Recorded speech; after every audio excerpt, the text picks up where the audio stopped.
Bigo ang Ethics Committee ng Kamara na pag-ayusin sina Deputy Speaker Ronnie Puno at Cavite 4th District Representative Kiko Barzaga.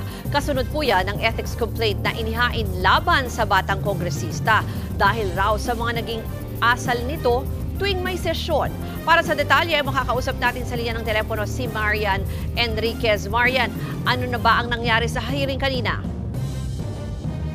Yes, Ruth, pareho ngang tumangging magkasundo sina Deputy Speaker Ronnie Puno at Cavite 4th District Representative Kiko Barzaga sa Ethics Committee hearing ng kanilang mga reklamo ngayong araw. Planong pag-ayusin sana sa Subcommittee for Reconciliation ng dalawa pero nanindigan silang hindi makikipag-areglo. Pakinggan natin itong pahayag ni DS Puno.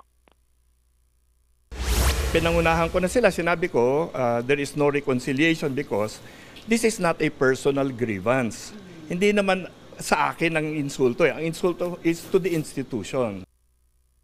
Bruce, matatandahang naghain ng ethics complaint si Puno at 28 pang kasamahan sa National Unity Party laban sa mga paglabag ni Barzaga. Kabilang narito ang paglabag sa House Code of Conduct matapos siraan daw ni Barzaga ang institusyon sa social media.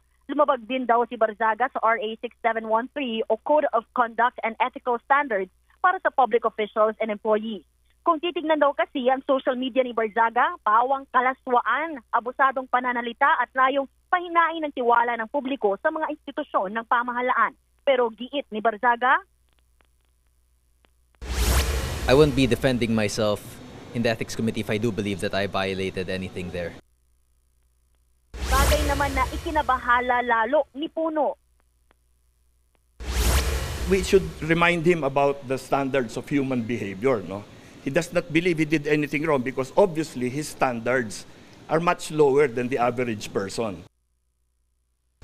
Gusto pareho ni Puno at Barzaga na ituloy na ang hearing sa kanilang mga reklamo. Yan muna ang latest dito sa Kamara. Balik sa'yo.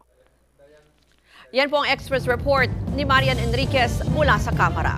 Mga kapatid, Ruth Cabalco, para sa mabilis na pasada ng mga balitang dapat niyong malaman, mag-follow at mag-subscribe sa social media pages ng News 5.